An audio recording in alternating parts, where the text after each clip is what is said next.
Hola, muy buenas tardes a todas, a todos, a todes los que nos empiezan a seguir desde nuestra señal en Facebook como Centro Cultural de España. Les damos la bienvenida a este tercer seminario virtual de literatura infantil y juvenil, una actividad que la venimos realizando hace 3 años de la mano de la Academia Boliviana de Literatura Infantil y Juvenil, a quienes les agradecemos por esa complicidad que tenemos a la hora de abordar proyectos año tras año. Recordarles a todos los que nos están siguiendo hoy que ya los anteriores 2 seminarios que realizamos, el primero haciendo un homenaje a los 100 años del escritor Óscar Alfaro, con la participación de varios escritores latinoamericanos, quienes desde sus perspectivas y desde sus países nos hablaron en algún momento de esa relación con la literatura de Óscar Alfaro. Y también el año pasado con nuevos desafíos para la literatura infantil y juvenil iberoamericana, que fue nuestro segundo seminario. Ambos los pueden encontrar en nuestro canal de YouTube del Centro Cultural de España para que los puedan visitar y recordar y consultar la información que vamos generando en estos espacios virtuales. También pensamos, y desde la organización, que muy probablemente el próximo año retomemos a una presencialidad y empecemos a planear el cuarto encuentro o tal vez el primero de manera presencial. Quiero agradecerles a todos y hoy nos convoca la temática de la importancia de la mediación lectora. Vamos a tener a panelistas de España y Latinoamérica, quienes nos van a un poco a marcar un marco de cómo entendemos esto de la mediación lectora, pero también experiencias y posiblemente inspiraciones a la hora de abordar este tema desde nuestros países, desde Bolivia en particular. Quiero darle la palabra a Mariana Ruiz de la Academia Boliviana de Literatura para que sea ella quien presente a nuestros invitados esta tarde y podamos dar inicio a este tercer seminario virtual. Buenas tardes, Mariana, y sean todos bienvenidos. Muy buenas tardes, muchas gracias a Miguel Alfaro y al Centro Cultural de España en La Paz, que como siempre nos apoya en este tipo de iniciativas en pro de la literatura infantil y juvenil. Yo soy Mariana Ruiz y a nombre de la Academia Boliviana de Literatura Infantil y Juvenil les doy la bienvenida y sin más voy a pasar a compartir una pequeña presentación con la biografía de la primera ponente.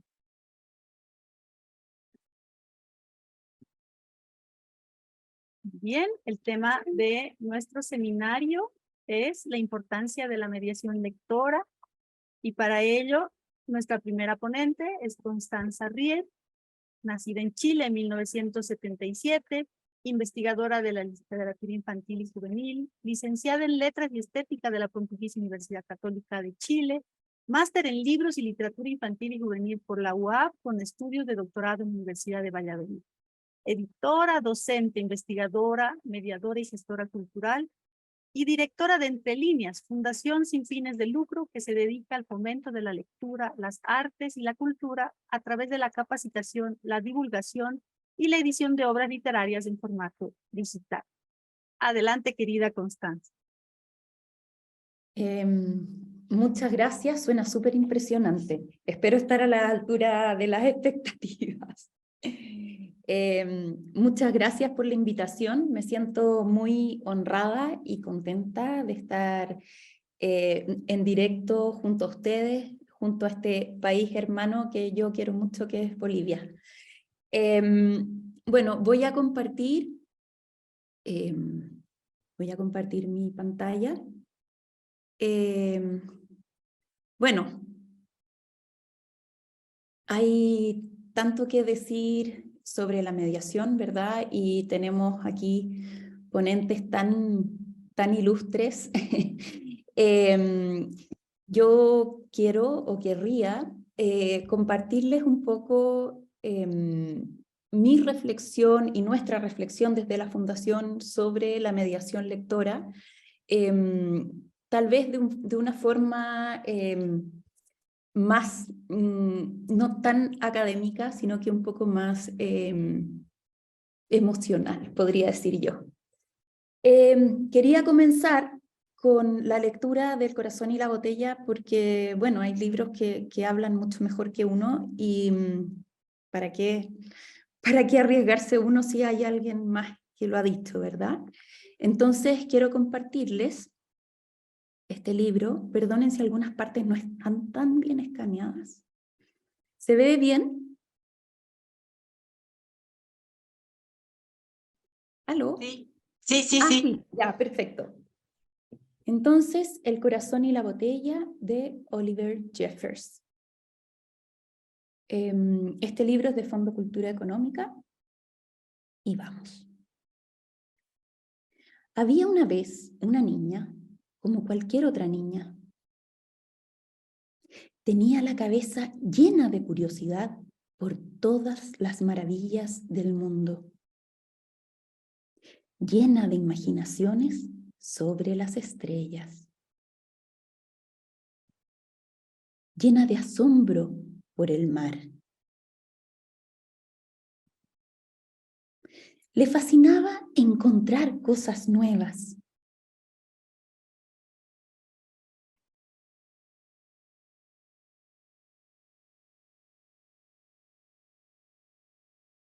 Hasta el día que encontró un sillón vacío. Entonces se sintió insegura y pensó que debía poner su corazón a salvo, al menos por un tiempo. Así que lo metió en una botella y se lo colgó del cuello. Con esto, las cosas parecieron mejorar al principio, pero la verdad es que ya nada era igual. Se olvidó de las estrellas, ya no se fijaba en el mar. Ya no tenía curiosidad por las maravillas del mundo y no prestaba mucha atención a nada, excepto a lo pesada e incómoda que se había vuelto la botella. Pero al menos su corazón estaba a salvo. Nunca se le habría ocurrido qué hacer si no hubiera encontrado a una pequeña que todavía sentía mucha curiosidad por el mundo. Antes hubiera sabido responderle a la niña, pero ahora no. Le hacía falta su corazón.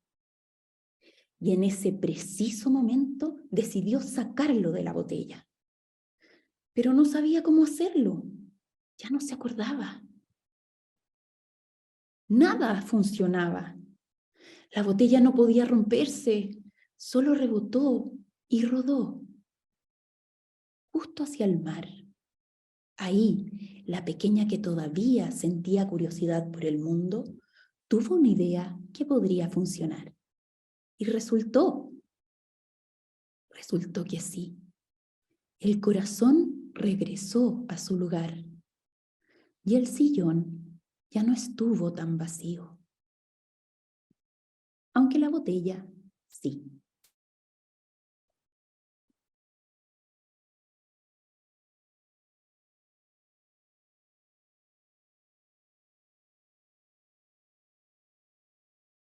Bien, este es un libro que a mí me gusta mucho y que siento, como vamos a ir compartiendo después, que condensa muchas cosas esenciales en la mediación lectora.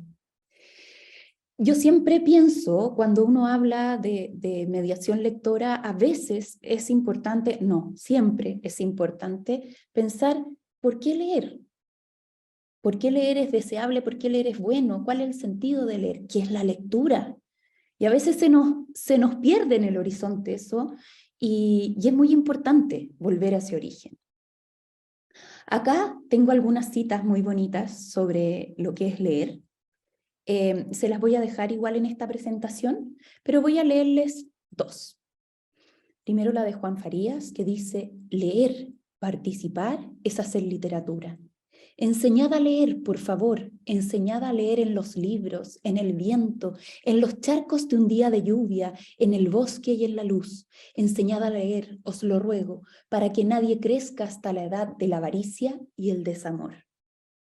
Entonces acá hay una frase muy bonita que nos hace reflexionar sobre el sentido de la lectura, ¿verdad? De la lectura literaria.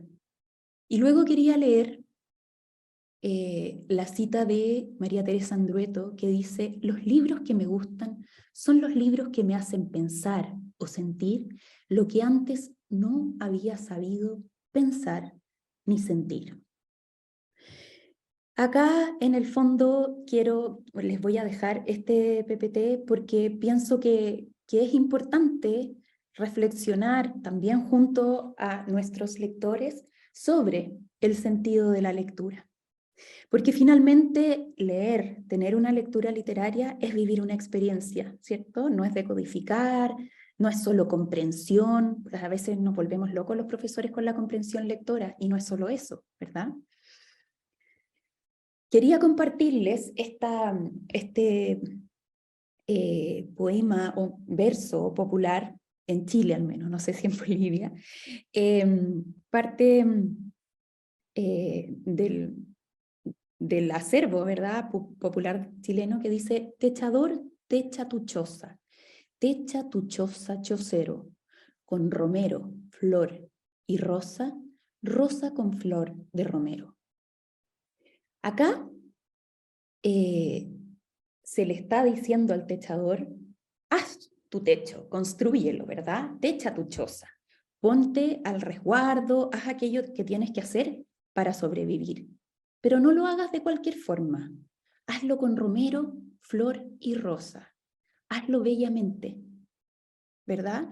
Porque no da lo mismo cómo vivir, cómo permitir que el arte esté en nuestra vida. Y también, o sea, este verso a mí me gusta mucho para pensar la palabra no en la dimensión, ¿verdad?, de la designación inmediata de las cosas, sino de esa palabra que es experiencia estética, de esa palabra que es vida. Les quiero también recomendar que lean este texto que es maravilloso, que se llama La palabra de Pablo Neruda, en Confieso que he vivido, donde uno puede percibir esa palabra que se huele, que se masca, que se oye, que se ve, que se aprieta, que se traga. Y también vivir esa palabra desde una experiencia, de una experiencia tan vital, ¿verdad?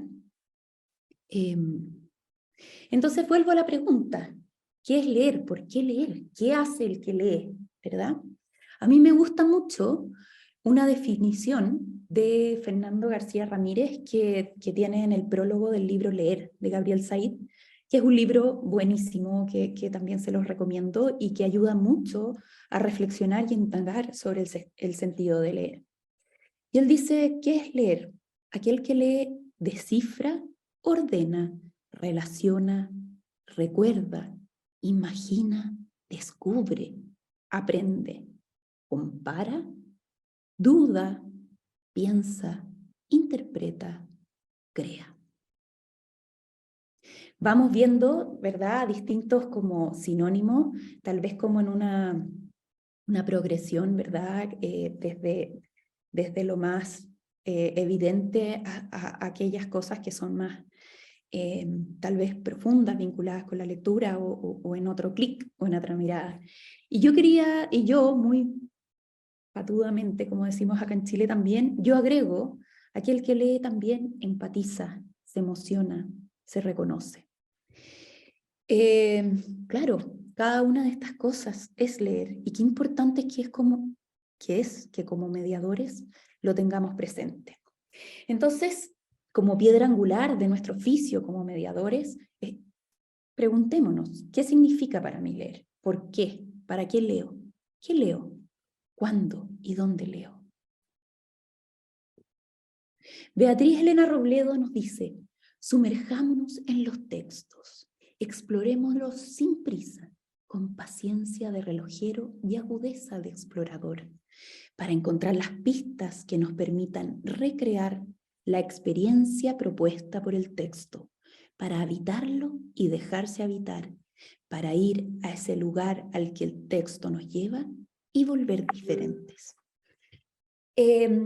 Aquí está en el fondo el yo lector, ¿verdad? El yo lector del mediador, ¿cierto? El mediador tiene que ser primero un lector, un lector que disfrute, un lector que tenga esa experiencia estética. Y acá Beatriz Elena Robledo nos propone un cómo, ¿verdad? Fijándonos, dejándonos contagiar, viviendo ese texto, ¿verdad?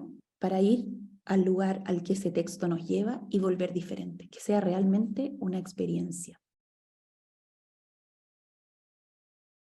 Dice también Beatriz Elena Robledo, cada uno de ustedes, si busca en su interior, encontrará ese texto fundacional que viajó quién sabe desde qué remoto lugar, atravesando ríos, mares y montañas, hasta llegar a habitarlos durante toda la vida. Acá, entonces, también es muy bonito pensar en que los textos que han llegado a nosotros y que nos hacen sentido no son fruto del azar, ¿verdad? Son textos que nos han tocado, que vienen desde muy lejos, que tienen una genealogía, ¿verdad?, profunda, y que también tienen que ver con la sabiduría de la humanidad, ¿verdad? Entonces, qué importante reconocer en nosotros como mediadores esos textos, buscarlos, ¿verdad? Por otra parte, reflexionar sobre nuestro oficio. ¿Quién es el promotor y el mediador de la lectura? Aquel que se reconoce como lector, aquel que valora la lectura como práctica social y cultural, o sea, que siente que la lectura es algo importante, ¿verdad?, para nuestra sociedad. Aquel que lee para otros, el que facilita las condiciones para que otros lean, y aquel que posee conocimientos y competencias específicas relativas a la literatura, la lectura y los lectores. Estas son algunas ideas, pueden haber otras. Puede ser que como mediadores tengamos algunas más fuertes que otras, pero bueno, en eso estamos, ¿verdad? El oficio se logra con mucho trabajo, con mucho oficio, con mucha creatividad y también teniendo clara cuál es la idea que queremos con mucha determinación, ¿verdad? Y ahora, en el fondo hablamos del mediador como lector, ¿cierto? Como aquel lector que reconoce los textos que lo han marcado, como aquel lector que tiene que buscar las pistas, que vive esa experiencia estética, pero también a mí me gusta mucho esta definición de Beatriz Elena Robledo, que define al lector, o sea, al mediador de la lectura, como un explorador de textos. No solamente como aquel que cuando tenemos así una lectura o una actividad de mediación sale a la calle, que me recuerda a mí absolutamente decir, vamos a leer un cuento, vengan, por favor. No, sino que también una cosa mucho más fina y mucho más pensada de cara al lector que tiene que ver con explorar esos textos, ¿verdad? Y buscar el texto para cada lector, el texto adecuado para cada uno. Todo en la mediación se hace cuidadamente o se debiera hacer para tener, de verdad poder acompañar a el desarrollo de lectores, ¿verdad? Elementos esenciales de la mediación lectora. Está de más decirlo, pero nunca es malo que sean en verdad lecturas de calidad literaria, de calidad estética, de una variedad, ¿verdad? Por los distintos géneros, distintos subgéneros, distintas tendencias vinculadas con las artes visuales, etc. El texto como centro de la actividad de promoción. De repente nos ponemos sombreros, de repente nos ponemos trajes y se nos olvida el texto, se nos olvida el libro y no se nos puede olvidar porque es el centro de lo que estamos haciendo. Y por otro lado tenemos que procurar que el encuentro de los textos y los lectores sea directo, auténtico y libre. Vengo aquí de nuevo con Beatriz Elena Robledo porque también nos dice que los mediadores somos promotores e intérpretes de la cultura escrita y que debemos ofrecer a los lectores no solo textos, sino que textos cargados de sentidos. Bueno, por otra parte, además de pensar por qué leo, por qué hago lo que hago, qué sentido tiene para mí, cómo debe ser un mediador, cómo debe ser una mediación de calidad, también tenemos que pensar en quiénes son nuestros lectores. Esta charla estaba pensada, ¿verdad?, para mediadores de la lectura de niños, niñas y jóvenes. Es muy importante pensar a nuestros niños, niñas y jóvenes. ¿Qué concepto tengo yo de infancia? ¿A quién creo que tengo al frente? Daniel Goldin nos dice, en La invención del niño, nos dicen, la evolución de la literatura para niños ha pasado de ser una literatura infantil, es decir, una literatura para ser escuchada y acatada, no para hacer hablar, a una literatura para niños que busca o propicia de diversas formas el diálogo, la participación activa de los niños en el mundo. Aquí entonces están los niños pensados como sujetos de derecho, como ciudadanos competentes, no como medias personas, no como personas en proceso, sino como personas que tienen derecho a participar, a dialogar y a vivir, ¿verdad?, esas experiencias que la literatura infantil propicia. Estoy tratando de correr este panel que a veces es tan difícil.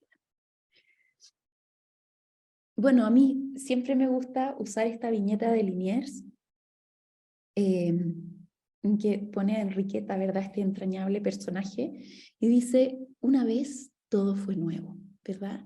Esa niña mirando ese bichito pequeñito, otras veces mirando una flor, abriéndola para entender qué es lo que hay dentro. Los niños y las niñas vienen con una curiosidad innata. Nosotros como mediadores debemos procurar que esa curiosidad se mantenga, ¿ya?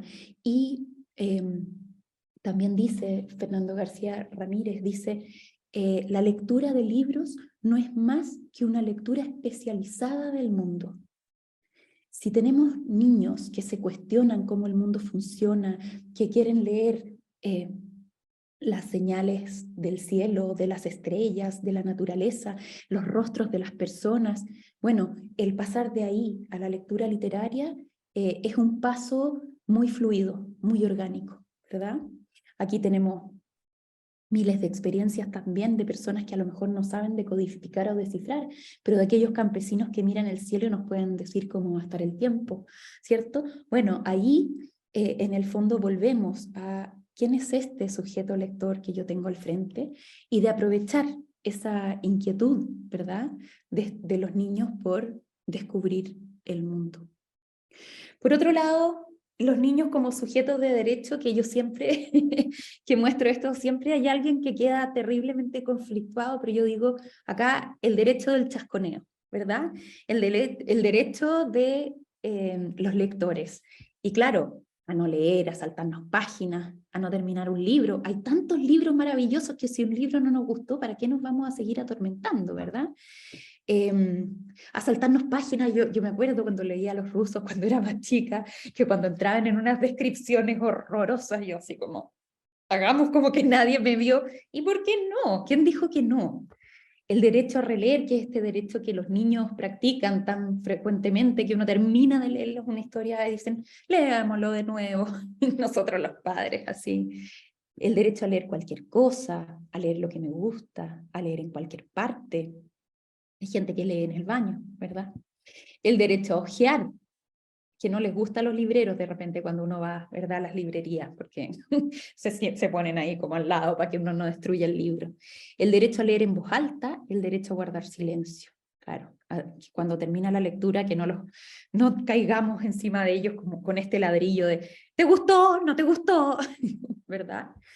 Y esos 10 derechos se resumen en un solo deber: no burlarse jamás de aquellos que no leen, si quieres que ellos un día lean. Bueno, acá hay mucho donde picar, no me voy a meter ahora, seguro que varios van a querer comentar, pero veámoslo después.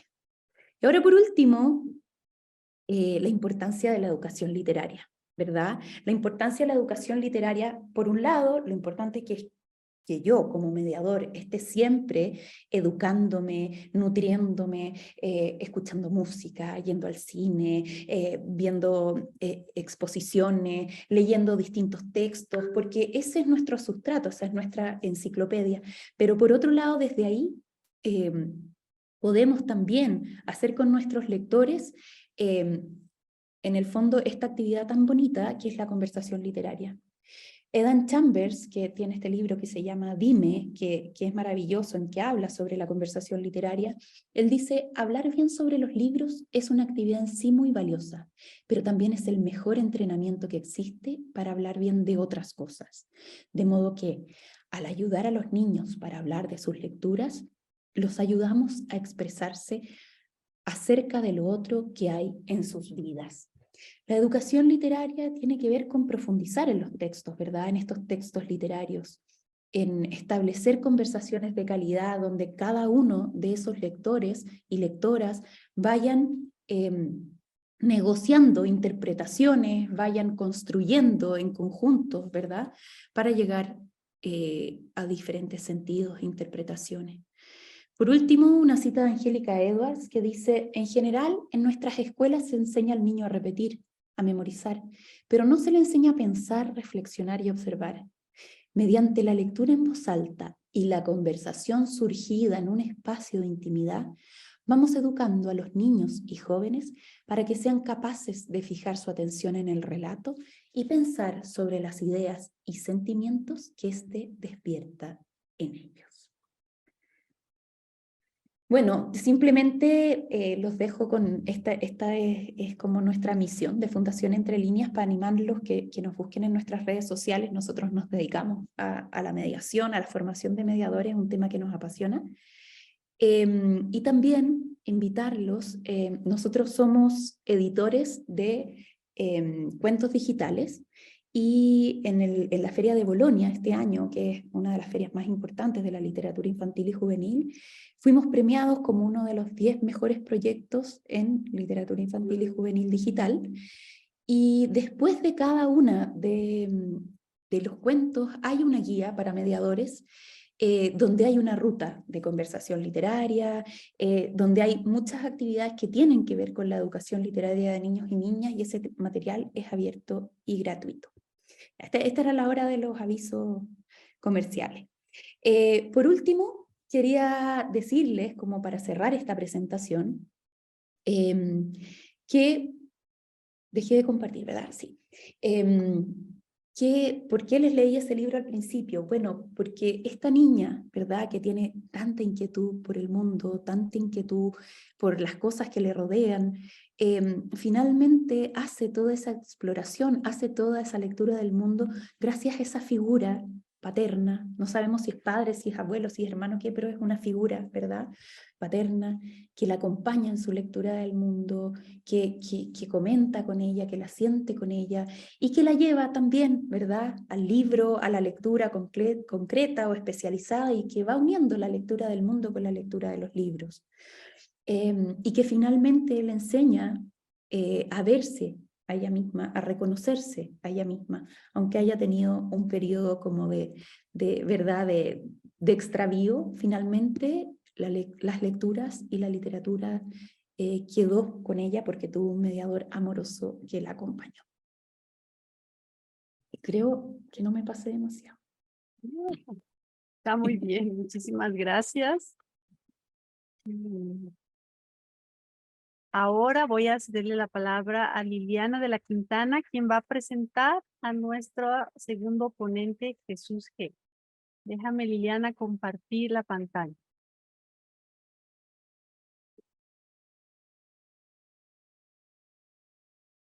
Bueno, muy buenas tardes. Bienvenidos a este espacio al cual nos entregamos con mucha pasión como Academia Boliviana de Literatura Infantil. Hemos tenido el gusto y el placer de recibir a Mar y a Jesús hace un tiempito, hace unos años, han estado en Bolivia y le damos nuevamente la bienvenida a Jesús. Jesús, nacido en Madrid, España, en 1972, súper joven, es maestro de escuela y poeta, docente en la Escuela de Renovación Pedagógica en Cana, coordinando la actividad teatral del centro y parte del proyecto de fomento lector Carnaval Literario.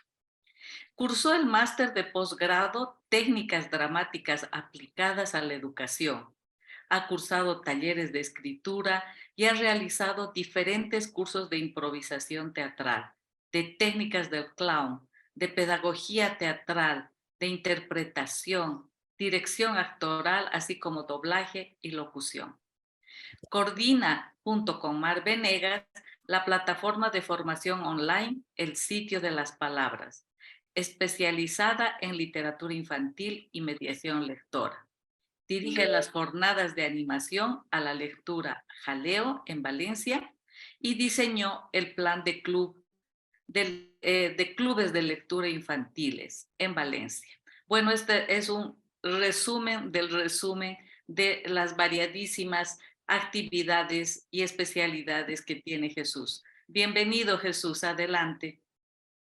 Pues nada, muchísimas gracias. Es un placer enorme y un honor estar aquí acompañado con estos panelistas, estos ponentes.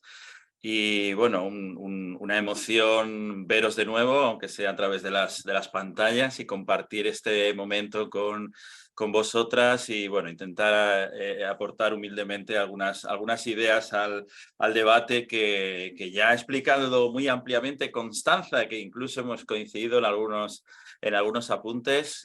Bueno, primero felicidades, Constanza, por este abanico tan amplio y esta exposición tan completa, ¿no?, sobre la mediación lectora.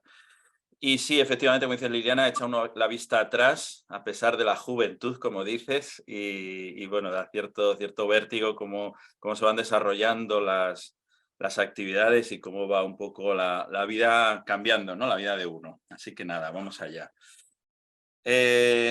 Bueno, probablemente vaya a coincidir con algunos conceptos que haya planteado Constanza, obviamente, y seguramente con algo de lo que plantee Felipe, porque bueno, en su libro Yo Mediador ya ha sentado grandes bases, grandes líneas teóricas sobre el tema de la mediación. Pero bueno, voy a intentar acercarlo un poco a una modalidad o a un tema que es el que más me interesa a mí, que es el apartado de lo creativo, de la creatividad. Así que vamos a ver, seguro que, como digo, coincidimos. Efectivamente, yo planteaba esa pregunta que se hace Constanza, lo tenía planteado para el final del relato, pero bueno, lo adelanto ya porque efectivamente en los seminarios que impartimos y en los cursos que planteamos, siempre lanzo la pregunta a los mediadores, a los padres, a los adultos. Es decir, ¿por qué estamos tan interesados en que los niños lean? ¿Por qué queremos que lean? Cuando barruntamos respuestas al respecto, nos ayuda mucho a seleccionar, a ver qué estamos haciendo, a ver si, como muy bien decía Constanza, nos quitamos los sombreros y vamos más al grano del asunto, etcétera. Creo que es una pregunta clave y me ha parecido interesantísimo que la expusieras. Creo que es una pregunta clave en estos momentos en la mediación lectora. Desde mi punto de vista, creo que estamos viviendo, al menos en España, estamos viviendo un boom de la mediación lectora. Y esto a veces tiene sus riesgos. Concretamente de lo que yo llamo este turismo literario o este montón de actividades que a veces ocupa el tiempo de los niños sin que consigamos a lo mejor acercarles realmente a la lectura, que es lo que en el fondo será el objetivo. Voy a volver sobre esta idea un poquito más tarde, ¿vale? Pero sí, creo que es importante que nos contestemos a esa pregunta. ¿Por qué queremos que nuestros niños lean?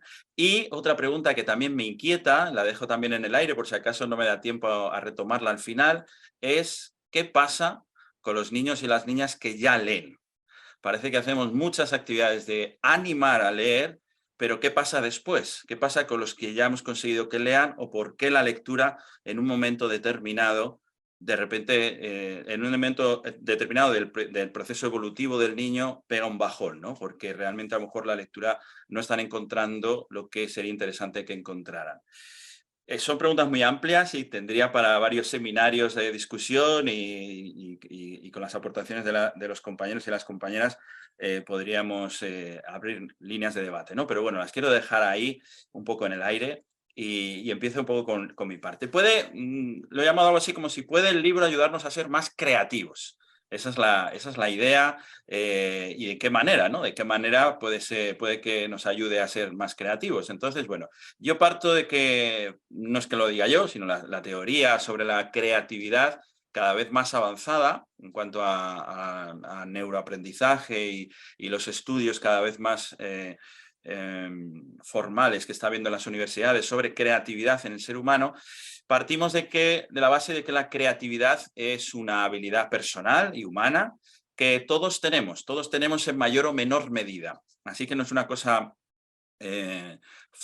única y exclusiva de aquellos seres humanos dotados por un cierto don, aunque es verdad que a veces nos sorprenden estas personas que son muy creativas y decimos, wow, sino que es una habilidad que todos poseemos, y es un recurso que aplicamos pues, cuando necesitamos encontrar una solución a algún problema del que, bueno, pues no disponemos en principio manual de instrucciones o previsiones así anticipadas. Por ejemplo, yo siempre pongo este ejemplo, improvisar una cena con lo que tienes en la nevera cuando llegan los invitados sorpresa. Es una, es una situación en la cual tenemos que echar mano de nuestras habilidades creativas y decir, wow, no os esperaba, de repente somos 8 en casa, por el motivo que sea, y con lo que tengo en la nevera, en el refrigerador, tengo que improvisar una cena para dar de comer a mis invitados, ¿no? En ese momento.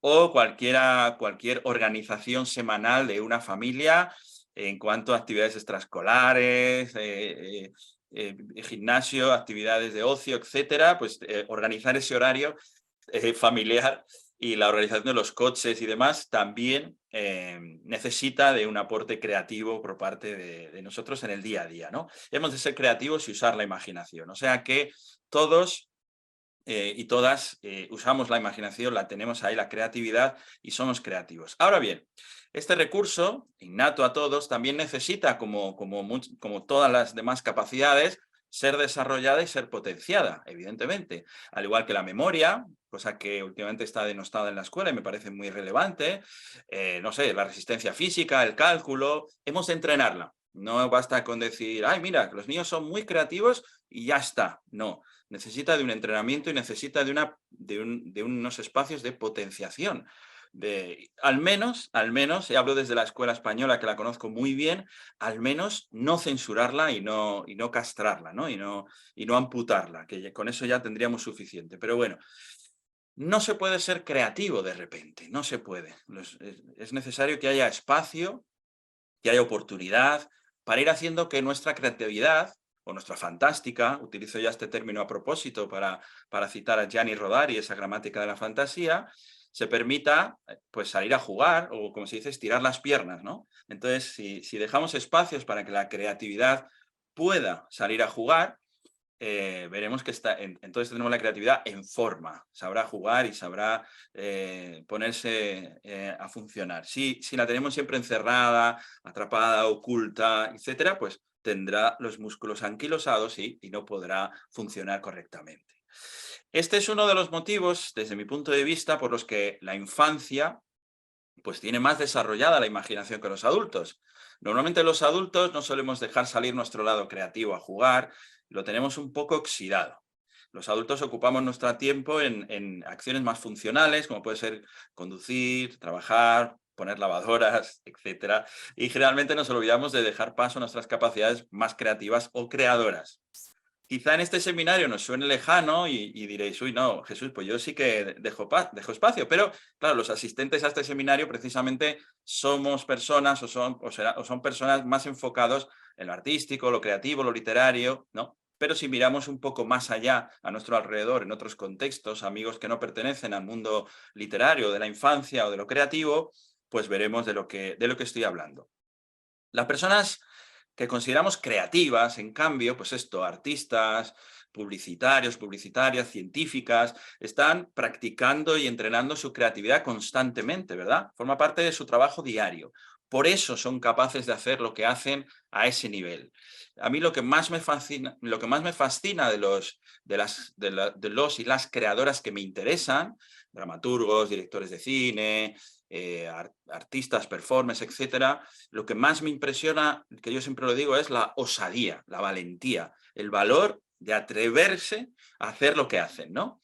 Y entonces eso me interesa especialmente, es decir, no han tenido miedo ante el qué dirán, no han tenido miedo ante lo que pueda provocar en el espectador, en el público, en la opinión pública, y han sido capaces de llevar adelante aquello en lo que soñaban. Eso es lo que a mí me interesa más. Con respecto a la infancia, pues evidentemente, como ya dije, es importante contar con espacios que permitan y potencien dicha creatividad. Aquí en España, en concreto, la herencia de una escuela tradicional demasiado anclada a los pupitres y una disciplina mal entendida ha hecho que se vaya minando y se vaya coartando dicha creatividad según se crece y avanza en los cursos. Esto es la herencia, como digo, de una escuela tradicional muy rígida y muy severa. Pero da la impresión de que en los tiempos que corren, este mundo, como nos dice Bauman, esta sociedad líquida o esta posmodernidad, parece que ahora la educación, al menos hablo desde lo que conozco que es en España, está derivando a otro modelo, digamos, de escuela moderna, intentando aplicarse metodologías abiertas, tipo Montessori, por poner un ejemplo. Ahora se ha puesto de moda las pedagogías abiertas, pero nos encontramos con que, bueno, en algunos centros evidentemente se aplican con rigor, siguiendo las directrices de María Montessori, pero en otros lugares se aplican de una manera un tanto arbitraria y un tanto abierta, y entonces resulta que entendemos lo de ser creativo con dejar hacer cualquier cosa, ¿no? Darle un papel continuo y unos pinceles y demás, que como experimentación primera es estupendo. El juego libre sabemos que es siempre lo primero en todo proceso educativo, pero luego hace falta eso, reconducirlo para saber si realmente estamos haciendo algo creativo o simplemente juego libre, que por sí solo ya es valioso, ¿eh? Cuidado, no se me malinterprete. Sería deseable que la escuela permitiera espacios, como decía, de crecimiento creativo, tanto en el horario como con la programación. Cada vez que doy un seminario a un claustro en una escuela, la primera objeción que me ponen es el problema del horario. Y no tenemos tiempo para hacer eso. No tenemos tiempo para hacer eso. He estado durante 25 años en una escuela de renovación pedagógica que sí ha querido llevar adelante un proyecto de creatividad en el día a día, y entonces efectivamente uno de los primeros las primeras tareas que teníamos cuando hacíamos la programación general anual de centro era organizar los horarios, porque efectivamente es lo más difícil.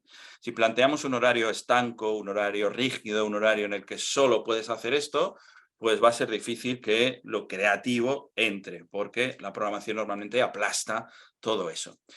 Nosotros teníamos horario, tiempo para los talleres de escritura creativa. En algunos momentos yo he estado en varios cursos, en varios niveles educativos, pero en algunos cursos yo he hecho talleres de escritura creativa una vez a la semana, una vez cada 15 días, una vez al mes, a lo largo de todo el curso, durante todos los cursos. Es decir, que los niños cuando estaban en la escuela Yensana, en la que yo he estado, ¿qué ocurría? Que tenían una experiencia de creatividad a lo largo de todos los cursos. Se había hecho una programación didáctica de lo creativo, ¿vale? Y eso permitía efectivamente poder desarrollar y ver resultados más adelante. Me da miedo esta palabra de los resultados en educación, de lo que se puede medir y demás, porque a veces esto de los datos puede ser aplastante con respecto a lo creativo. Pero cuando hablamos de resultados, estamos hablando de si conseguimos conquistar los objetivos generales de etapa o de curso que se plantean en la educación, que es lo que plantea la ley. Y generalmente, cuando tenemos dudas con respecto a programaciones escolares, perdonad que me derive un poquito ahí a eso, yo siempre acudo a la ley educativa y resulta que los objetivos generales son, el primero de todos es hacer ciudadanos críticos, que analicen la realidad social, mundial, lo que les rodea con una visión crítica y abierta, que sean solidarios, que ayuden a los demás, que sepan trabajar en equipo, que bla, bla, bla. Bueno, todos estos grandes valores que podemos contemplar en los objetivos de desarrollo, los ODS, estos tan famosos, pues están en los objetivos generales de la escuela. Pero a veces los maestros nos olvidamos de ellos y nos ponemos a a insistir demasiado en los contenidos que son importantes también, pero no podemos olvidarnos cuál es nuestro objetivo final, y es que hacer ciudadanos críticos, hacer lectores, comprender los textos, comprender la realidad que está pasando a su alrededor. Máxime con lo que estamos viviendo en estos momentos a nivel tecnológico, con todo lo que hace referencia a las fake news o la inteligencia artificial que aparece ahora de repente y que tenemos que investigar a ver qué pasa con eso, ¿no? Bueno, sigo. La predicción, soluciones creativas, la contextualización, la flexibilidad de pensamiento son valores, son actitudes que aportan la creatividad y que están presentes en los objetivos a conseguir en las escuelas. Perdonad esta gran introducción, pero ahora llego. Desde ese punto de vista, la lectura aparece como una fuente de diversidad y conocimiento que permitirá desarrollar con más amplitud las habilidades creativas del niño y la niña. Y sí, podemos encontrar en la lectura una buena despensa de alimento creativo que nutra nuestras capacidades divergentes. Pero no nos vale cualquier tipo de lectura, ya nos lo ha dicho Constanza hace un rato. La lectura que aprendemos en los primeros años en la escuela consiste básicamente en la descodificación del lenguaje escrito, ¿verdad? Eso es lo que aprendemos en la escuela, nada más. Esa destreza por sí sola, leer por sí solo, no aporta muchos más beneficios que poder leer las instrucciones de un juego, de un electrodoméstico o un cartel de cuidado, alta tensión. Es lo único que nos aporta como lectura aprendida en la escuela. Pero esa lectura nos ofrece una herramienta, y pongo esto como entre comillas porque es un escurridizo término educativo, esto de herramienta, para ser más autónomos en la vida real. Bien, pero si nuestro objetivo es potenciar las habilidades creativas, hacer una lectura crítica del mundo, tener más autonomía, tener más independencia de pensamiento, pues hay que tener cuidado con qué tipo de lectura ofrecemos a la infancia. Y cuidado, no lo interpretemos como está pasando ahora en algunos estados de Estados Unidos en los que se empieza a censurar determinadas lecturas, sino que vamos a ver qué lecturas podemos ofrecer que son más enriquecedoras, que llevan un alimento más completo, ¿vale? Permitidme el símil alimentario. Porque si seguimos la corriente principal, esto de mainstream, de acercar estos tipos de libros que han aparecido, que nos ayudan a crecer, a madurar, a quitarnos el chupete, a abandonar el pañal o controlar nuestros sentimientos, nuestras emociones, estaremos dotando al libro de esa vertiente engañosa de autoayuda. Que cuidado, estos productos comerciales, y no los llamo libros, los llamo productos comerciales, que tienen una función práctica repara todo, quiero un libro para, podría apuntalar una lectura en una búsqueda funcional y utilitaria que desde mi punto de vista se aleja del verdadero sentido de la literatura y del arte. No negaré que este tipo de libros tienen su función en la atosigada vida de la crianza, ¿verdad? Funcionan, pero funcionan como puede funcionar un carro plegable o las toallitas higiénicas que nos facilita la tarea de los padres, ¿verdad? Pero en ningún caso aportarán ese otro nutriente que el arte, la literatura, esconde para nosotros. Me quedan 5 minutitos y acabo. ¿Qué aporta el libro en realidad, desde mi punto de vista, o estos tipos de libros, a nuestro proceso creativo? Pues si queremos que la lectura sea realmente emancipadora, que sea generadora de pensamiento creativo, de pensamiento divergente, de ese pensamiento que se salga del recuadro, que vaya más allá, pues será una condición indispensable que esos libros, esa lectura, incluso esa propuesta de animación, y engancho una idea que también ha planteado Constanza, cuidado con las estrategias de animación que ponen más el foco en nosotros y no en el texto, que a veces nos encontramos animadores que parece que quieran venderse ellos, ¿no? Como poner el foco en su capacidad y no tanto en lo que el libro ofrece, pues esa propuesta de animación también, pues que desvele caminos intransitados, que proponga dinámicas más abiertas, más creativas, que no tengan una única respuesta, que no sean tan dirigidas como podemos encontrar en determinados manuales de texto, libros escolares o guías de lectura, que a veces las guías de lectura, especialmente las que son de grandes editoriales, parecen más un ejercicio de comprensión lectora que un diálogo desafiante sobre qué me ha interpelado de la lectura, ¿verdad? Así que, por eso, ahí se hablaba antes del diseño del proyecto del plan CLIC. CLIC refería a Club de Lectura, Infancia y Creación que hicimos en la Comunidad Valenciana, y precisamente pretendíamos que aquellas cuestiones o aquellas actividades que nosotros planteábamos desde los libros que habíamos seleccionado, plantearan un diálogo real de lo que les podía suscitar esas lecturas a los niños y a las niñas. La lectura ha de proporcionarnos un desafío cognitivo, una apertura de miras, de posibilidades, no el indicativo de un pensamiento único y unívoco. Así que las lecturas, como las propuestas de mediación, creo que han de ir en esta dirección. Propuestas como, y sabemos un montón y ya las conocemos, talleres de escritura creativas, propuestas dirigidas a creación de productos artísticos, hacer teatro a partir de, pintura, instalaciones o el debate abierto de un buen club de lectura. Creo que me lo tengo que dejar aquí, porque si abro el siguiente tema ya tenemos para otro seminario, pero aquí lo dejo, ¿vale? Muchísimas gracias por la escucha. Muchísimas gracias. Esto es nos dejas así como picados para continuar. Un momento. No me está haciendo caso mi máquina. Un segundo.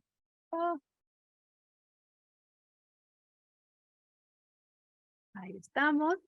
Ahora voy a pasarle la palabra a Verónica Linares, que va a presentar a Felipe Muñiz. Déjenme compartir pantalla nuevamente.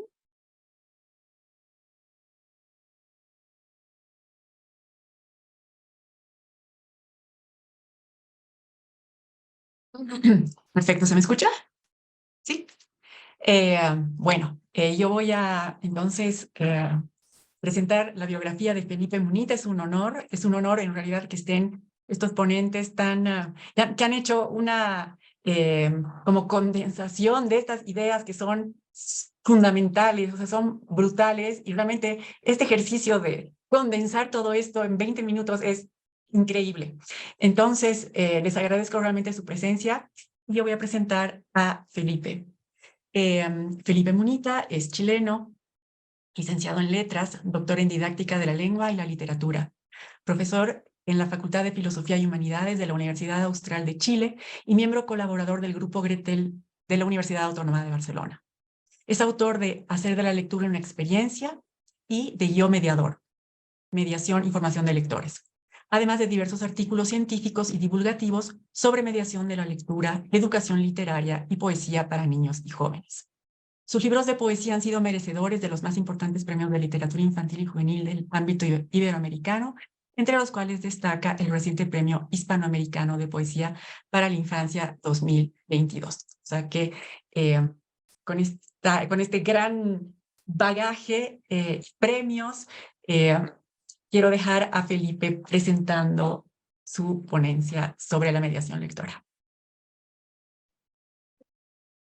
Muchísimas gracias, Verónica, por tu presentación, tus palabras. Muchas gracias también a Mariana por la invitación que me extendió a compartir algunas ideas y reflexiones, bueno, y a todo el equipo también de la Academia Boliviana, de LIG, y muchas gracias también a Constanza y a Jesús por las reflexiones que me precedieron, y que en realidad quisiera yo recoger algunas de las cuestiones que plantearon, dado que creo que abren varias vías de reflexión que son necesarias.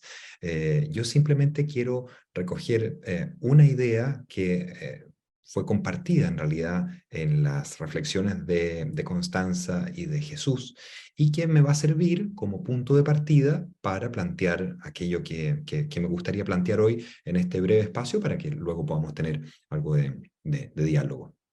Y es la siguiente. Me gustaría tomar como punto de partida una pregunta que se hacía Jesús, ¿verdad? Que es, bueno, ¿dónde está el foco? ¿No? Está en nosotros, y te la hacías, Jesús, a partir de una reflexión que había planteado Constanza. O sea que vamos aquí hilando, concatenando, ¿no?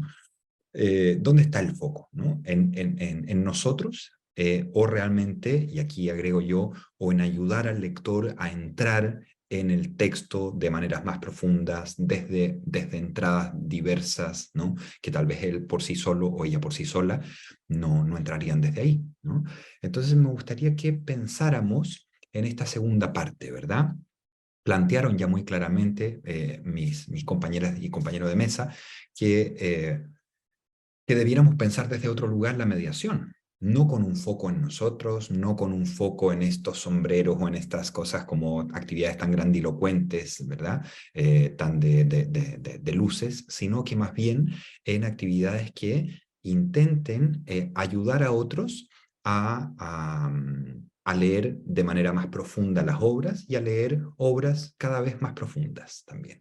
Entonces, quisiera plantear una posible respuesta a eso a partir de una experiencia muy concreta. Entonces les quiero mostrar solo unas pocas diapositivas que me van a ayudar a compartirles esa experiencia y luego, a partir de esa experiencia, quisiera hacer 2 o 3 reflexiones que surgen de ella, a mi juicio, de manera muy, muy clara. Aquí voy a regresar a una experiencia que compartí en un artículo que escribí hace un tiempo, que es de lo que sucedió a Catalina y del donoso y grande escrutinio al mediador de lectura, que se encuentra online por si es que alguien quisiera leerlo, para que allí pueda ver en mayor profundidad esa experiencia. Fue publicada por la revista Tantágora, que es un espacio muy interesante para la reflexión sobre literatura infantil y mediación de lectura. Y entonces vamos a ver de lo que sucedió a Catalina. Y para eso les voy a compartir pantalla. Y entiendo que ahora ya están viendo un mapa, ¿verdad? Sí. Perfecto. Pues entonces, tal como aparece aquí, les invito a viajar a una escuela rural de la provincia de Valdivia, que es la región que habito, en la región de los ríos, en el sur de Chile. Es, bueno, una muy bonita región, como su nombre lo indica, ya hasta su nombre es bonito. Entonces, les quiero invitar a conocer una experiencia que sucedió allí. Y la experiencia, la situación es la siguiente. Probablemente todas y todos conocemos este libro, dado que ya es un clásico, ¿verdad?, de la literatura infantil y juvenil contemporánea, Voces en el Parque, de Anthony Brown. Creo que cuando pensamos en álbum, en libro álbum, es uno de los primeros libros que se nos viene a la cabeza, ¿verdad? Es un libro complejo, es un libro metaficcional, es un libro que cuenta una misma historia desde perspectivas narrativas diversas, concretamente desde 4 voces que cuentan en principio una misma situación, pero que no obstante esa situación está teñida por la emocionalidad de cada personaje, y eso hace que en realidad asistamos a 4 historias que son muy diferentes y hasta contradictorias entre sí. En fin, es un libro muy potente, pero también con un grado de complejidad importante. Entonces, en esa escuela rural que les comentaba de la región de los ríos en el sur de Chile, sucedió esto. Cuando el docente entró con varios ejemplares de Voces en el Parque al aula, Catalina, una de las estudiantes, aquí estamos en 5º año básico, 5º año de primaria, ¿sí? Un grupo de unos 11 años. Catalina dijo, no, qué lata, yo ya conozco ese libro y es aburridísimo, ¿no? Bueno, no era el mejor punto de partida para la sesión, en realidad, porque además Catalina lo dijo en voz muy alta, digamos, sugestionó, ya predispuso a muchos de sus compañeros y compañeras a decir, esto, qué lata, ¿no? Es aburridísimo. Y ese entonces fue el punto de partida de una pequeña secuencia didáctica de varias sesiones, unas 3 o 4 sesiones, de trabajo sobre Voces en el Parque. ¿Sí? Voces en el Parque fue un libro que articuló, como les digo, todo un trabajo de mediación que no duró solo la sesión donde fue leído, ¿no? Bueno, 3 semanas después se estaba haciendo una situación que se hace en esa escuela de entrevistas de lectura, ¿no? Y entrevistas individuales de lectura. Y en la entrevista de Catalina, ella dijo, yo había visto muchas veces ese libro en la biblioteca y no lo pedía porque lo encontraba fome y así como medio raro. Fome es un chilenismo, probablemente no se entienda en otras latitudes, que quiere decir, en Bolivia sí. que veo, ok, veo que Verónica me hace así, entonces creo que se alcanza a entender. En España Jesús sería como decir, bueno, de manera muy coloquial, es una lata, es aburrido, es un palo, ¿no? Es fome. Lo encontraba fome y así como medio raro, dice Catalina. Pero ahora que lo vimos aquí me gustó mucho. Es entretenido y tiene unas ilustraciones bacanes, como que te hacen imaginar. Ya lo he leído varias veces, dice Catalina. Y de hecho, después de esa entrevista de lectura, el equipo docente vio que al conversar con la encargada de biblioteca de la escuela, que tiene una muy buena biblioteca escolar, la encargada de biblioteca confirmó que Catalina ya lo llevaba prestado 2 semanas seguidas para préstamo bibliográfico domiciliario. Es decir, que lo había renovado, ¿no? Porque son préstamos por 1 semana, pero ella lo había renovado. Entonces ya lo tenía consigo por 2 semanas. Bien, y es interesante observar lo siguiente. Meses después de esta entrevista que sucedió 3 semanas después de que Catalina había dicho esto es una lata, meses después se hizo un trabajo con ese mismo quinto de primaria que consistió en un proyecto, sí, una pedagogía por proyectos, digamos que el producto final de esa secuencia didáctica era la elaboración de un afiche con nuestro libro favorito, ¿sí? Un afiche recomendando nuestro libro favorito. Y, bueno, ¿qué sucedió entre medio? Pero esto me voy a extender un poco después, pero básicamente lo que sucedió, Catalina está por ahí, ese es el grupo de Catalina, lo que sucedió entre medio fueron discusiones literarias mediadas. Luego comento un poquito más, pero se relaciona también con algo que planteaba ya Constanza a partir de Aidan Chambers. Entonces, ¿cuál no sería la sorpresa del equipo docente cuando Catalina meses después eligió para hacer su recomendación de su libro favorito, Voces en el Parque? Y entonces ella, este es el afiche, y ella dice, se trata de una señora amargada, y a la vez muy amargada, y a la vez su hijo era callado y tímido. Yo destaco las ilustraciones porque me llamaron la atención, y la letra porque representaba el estado de ánimo de los personajes. Además, la historia es interesante y me hizo sentir como si estuviera dentro del libro. Era como ser un personaje más del libro, dice Catalina. Me gusta mucho cómo termina ella, su afiche, ¿no? Me hizo sentir como si estuviera dentro del libro. Era como ser un personaje más del libro. Es decir, podemos hablar de que hay una implicación personal. Catalina se sintió interpelada de algún modo con Voces en el Parque. Sintió que ese libro era capaz de decirle algo a nivel muy interno, ¿no? Muy profundo. Se nota que vivió una experiencia potente de lectura, porque ella nos está diciendo que era como ser un personaje más, era como si yo estuviera dentro del libro, que me parece una manera muy interesante de decirnos, oye, viví una experiencia potente de lectura, ¿no? Y entonces, pero a la vez, suceden cosas interesantes en este afiche, como por ejemplo, cuando ella plantea, claro, me gustó la letra, ¿no? Porque representaba el estado de ánimo de los personajes. Quienes no conozcan el libro, es importante comentarles que la tipografía cambia 4 veces en función de la perspectiva narrativa que hay en ese momento, ¿no? Entonces, cuando cuenta, pues, la madre aristocrática, la tipografía es de una determinada manera, luego cuando cuenta su hijo, luego cuando... y entonces el tipo de letra va cambiando. Y va cambiando no porque sí, sino que es un aspecto del diseño editorial que tiene que ver con algo que es relevante, que es marcar también estados de ánimo, características de cada personaje. Y ella es capaz de ver eso y decir, oye, me gustó la letra porque representa el estado de ánimo de los personajes. Es decir, ella es capaz de no solo adentrarse en una experiencia de lectura profunda, de vivir la trama como si ella estuviera dentro de la historia, que lo dice explícitamente, sino que también es capaz de tomar un poco de distancia de la trama y de reflexionar acerca de cuestiones que están pasando a nivel, yo diría, composicional en la obra.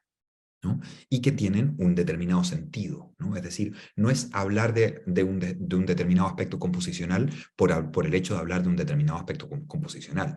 Ya no es esto de dime 2 metáforas y 3 comparaciones que haya en el poema, por el hecho de decir 2 metáforas y 3 comparaciones. No, se trata de pensar, ¿y qué aporta tal vez la metáfora que estoy descubriendo en este poema? ¿Qué aporta a mi experiencia de lectura? ¿No? ¿Qué aporta el efecto estético? ¿Qué efecto estético tiene? Aquí a mí me gustó la letra porque representa el estado de ánimo del personaje. Es decir, en Catalina aquí hay como una suerte de vaivén entre lo que Jean-Louis Dufay, un didacta francófono, llama la participación, ¿no? Un va y viene dialéctico entre participación y distanciación. Ella es capaz de participar afectivamente en el texto, sentirse concernida por el texto, pero a la vez es capaz en ciertos momentos de distanciarse y de reflexionar en torno a ciertas cuestiones que están pasando en la obra, por ejemplo, composicionales. Y entonces me gustaría que nos planteáramos, bueno, ¿qué nos sugiere esta mediación, esta situación, perdón, y qué información nos da sobre la mediación de lectura? Y aquí entonces vuelvo a la mesa, prefiero volver a la mesa para ver también a las personas que me acompañan y recoger esta pregunta para la cual quiero yo plantear algunas vías de respuesta y luego también que nos sirva para abrir el debate. ¿Qué información nos da sobre la mediación de lectura? Nos da varias informaciones. Primero, ustedes recordarán que Catalina, cuando entró el docente con los libros, dijo, qué lata, yo ya vi ese libro en la biblioteca escolar. Y es raro, no se entiende, es fome. ¿Sí? ¿Quién me sugiere a mí eso? Que el acceso no basta para formar lectores. Primera idea. Es decir, que el acceso es fundamental y cuando hablamos de democratizar la lectura desde un enfoque de derechos, tal como lo planteabas tú, Constanza, esta idea de pensar al niño como sujeto de derechos y más ampliamente la mediación desde un enfoque de derechos, por supuesto que es fundamental promover el acceso al mundo del libro y la lectura. Y eso supone trabajar en temas de infraestructura, de ampliación de bibliotecas escolares, de bibliotecas de aulas, de bibliotecas públicas, ¿verdad? En trabajar en que haya buenos acervos en esa biblioteca, porque no basta tampoco con tener un edificio fantástico, como me ha tocado ver algunas veces, totalmente despoblado de libros o con una colección muy pobre. Es decir, promover la lectura supone acceso, sí, por supuesto, primer paso, supone acceso, pero Catalina nos está diciendo cuidado porque el acceso por sí solo no basta. No basta. Y esto lo aprendimos ya desde las experiencias de renovación bibliotecaria a fines del siglo pasado. No basta con instalar una biblioteca en un barrio que ha estado históricamente alejado de la cultura escrita para que las personas de ese barrio se sientan concernidas y vayan como abejas al panal a la biblioteca. Hay muchas personas, y algunas de ellas, señoras, por ejemplo, que me han dicho, me lo han dicho en entrevistas de lectura, hablando de una biblioteca pública que llegó a su barrio, que llegó a su pueblo y que está abierta gratuitamente, me han dicho abiertamente, es que yo siento que eso no es para mí, que ese espacio no es para mí, ¿no? Entonces, hay algo que va un poco más allá del acceso. Y si el acceso no basta, entonces, ¿qué? ¿No? ¿Cómo complementar luego la experiencia del acceso? Pues yo diría que tiene que ver con pensar maneras de acompañar al lector, a la lectora, en el descubrimiento de eso que allí hay en el universo de lo escrito, ¿no? Quiero contarles un poquito, y ahora sí vuelvo a lo que pasó entre medio, ¿no? De esas 3 semanas. No, por fortuna no pasó magia, no hay magia ahí. Lo que pasó es algo bastante más simple. Pasó una secuencia estructurada a partir de lo que llamamos discusión literaria mediada, muy en la línea de Aidan Chambers, del enfoque Dime, que ya comentaba Constanza, y eso entonces eran discusiones literarias en las cuales están muy bien pensadas desde la perspectiva del mediador. Es decir, si queremos ayudar a profundizar en una determinada obra, a invitar a alguien que tal vez siente que ese libro es raro, es fome, no se entiende, es aburrido, debiésemos pensar preguntas que vayan más allá de ¿te gustó? Sí, no, ¿por qué? Porque lo que hacemos ahí es, no estamos abriendo nuevas perspectivas. ¿Qué sucedió? Sucedió entonces unas discusiones literarias mediadas en las cuales al principio, la primera discusión fue como para recoger primeras impresiones, para elaborar lo que yo llamo la lectura subjetiva, el monólogo interior de cada quien con el texto, ¿no? Y a mi juicio, la mediación pasa por pensar maneras para acompañar la emergencia de esa lectura subjetiva, esa lectura íntima. Porque puede haber un texto que es igual para todos, pero lo que nunca es igual para todos es la experiencia que vamos a tener con ese texto. Porque la experiencia que Jesús tenga con un texto va a ser distinta a la que va a tener Constanza, o a la que va a tener Mariana, o a la que voy a tener yo. Y en cambio, ¿cuándo le damos derecho de ciudadanía a ese monólogo interior con las obras? Muy pocas veces. En los espacios educativos estoy pensando. Muy pocas veces, por lo tanto necesitamos pensar dispositivos de mediación, como por ejemplo podría ser mantener un diario de lectura. ¿Qué es lo que hacemos en un diario de lectura? Pues ponemos allí, plasmamos allí nuestro monólogo interior. Puede ser a partir de consignas simples. Mira, copia aquí un pequeño fragmento de la obra, el fragmento que más te llamó la atención, y luego describe qué es lo que te llamó la atención de ese texto. O, no sé, elige al personaje con el que te sentiste más identificada e intenta, no sé, escribir qué le dirías a ese personaje. Son maneras en las cuales estamos intentando entrar en esa lectura subjetiva, en ese monólogo interior de ella, de él, sobre el libro. Y entonces, en el fondo, en esas 3 semanas hubo un continuo ir y venir entre hacer emerger ese monólogo interior, esa lectura subjetiva, y ponerla a dialogar con la lectura subjetiva y con los monólogos interiores de otros. ¿Sí? Es decir, abrir espacios de socialización entre lectores, de intercambio entre lectores, porque sabemos que la formación lectora y literaria pasa necesariamente por espacios de socialización.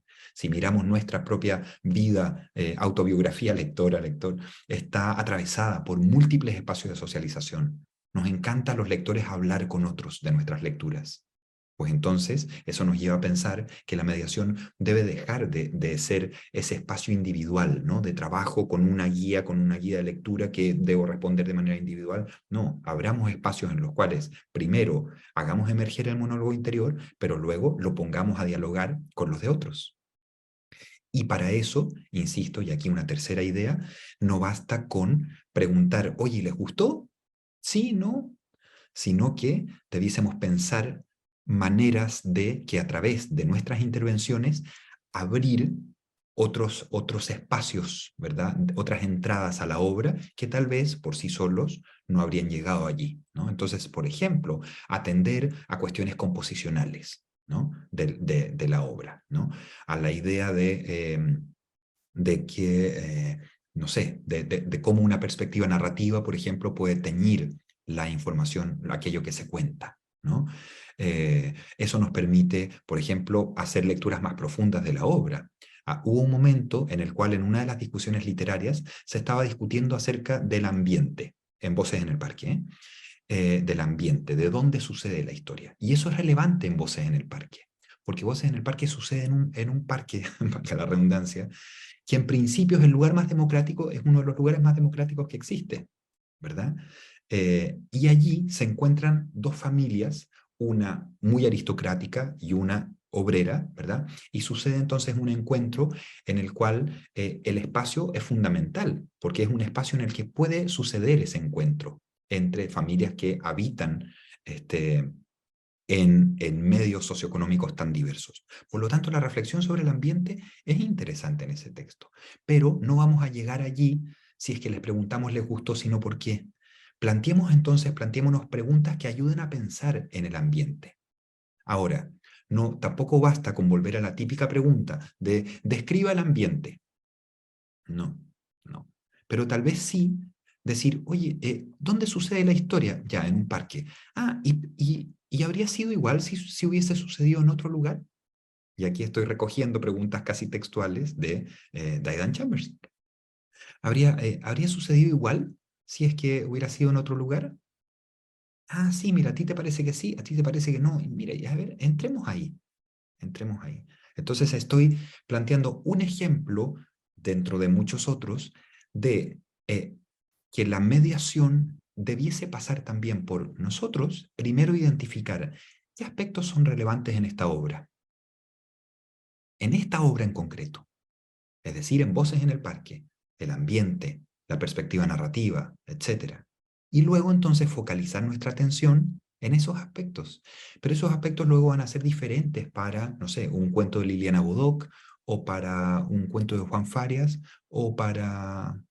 ¿no? Entonces se trata primero de llevar nuestra atención a lo que cada obra me ofrece en términos de formación literaria. Y a partir de ahí pensar, ok, entonces voy a imaginar mis intervenciones que avancen en esa línea. En esa línea.